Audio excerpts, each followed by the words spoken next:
안녕하세요. 나이스 D&B 양소혜입니다. 오늘은 함께 950만 기업 정보의 허브, 크래포트에서 기업을 조회하는 방법에 대해 알아볼 건데요. 먼저 크래포트 사이트에 접속 후 로그인 해주시고요. 화면을 함께 보면서 설명 들으시면 더 좋을 것 같습니다. 다들 접속하셨죠?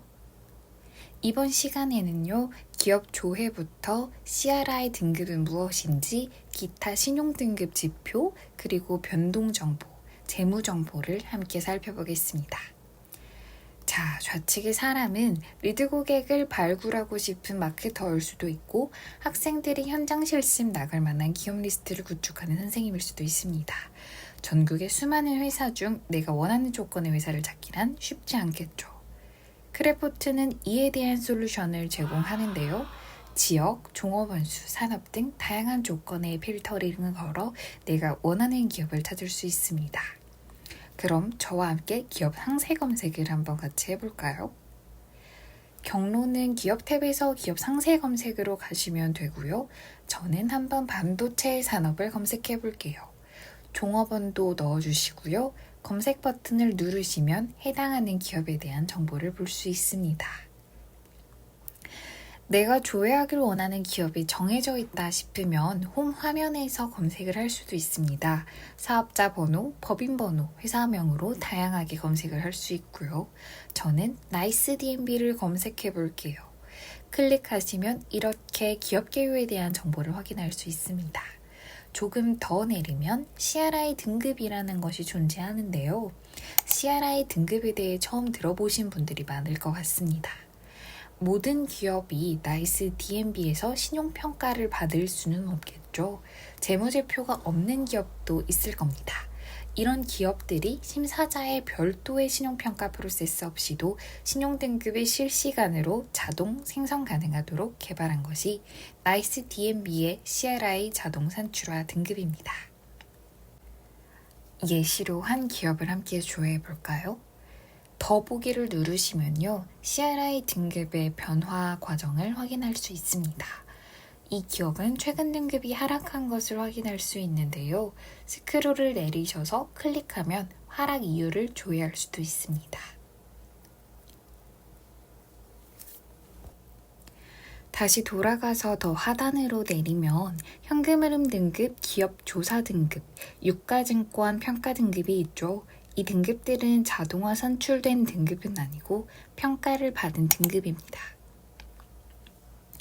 현금 흐름 등급은 기업의 유동성을 측정하는 직접적인 도구이고요. 기업의 지급 능력, 상환 능력을 분류한 기호입니다. 기업조사 등급은 대기업 공공기관 입찰에 필요한 기업 신용등급이고요. 회사의 정성적인 부분까지 고려한 신용등급이고 CRI 등급에 자동으로 반영됩니다. 세 번째로 유가증권 평가 등급은 기업이 발행하는 개별 유가증권의 원리금 적기 상환 가능성을 평가하여 등급을 부여한 것인데요. 투자자 등 이해관계자에게 공시하는 목적입니다. 잘 따라오고 계시죠? 더 하단으로 스크롤을 내리시면 신용정보 현황이라는 것이 뜨는데요.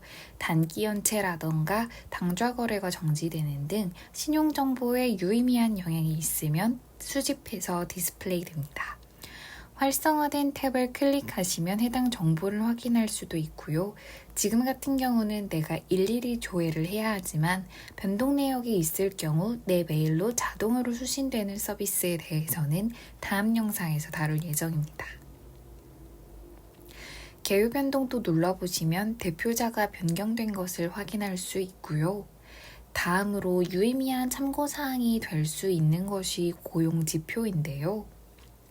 사실 규모가 작은 영세한 사업장의 경우는 재무제표의 신뢰도가 낮은 경우가 많습니다. 그럴 때는 어떻게 해야 이 사업장의 재정 건전성을 대략적으로라도 예측할 수가 있을까요?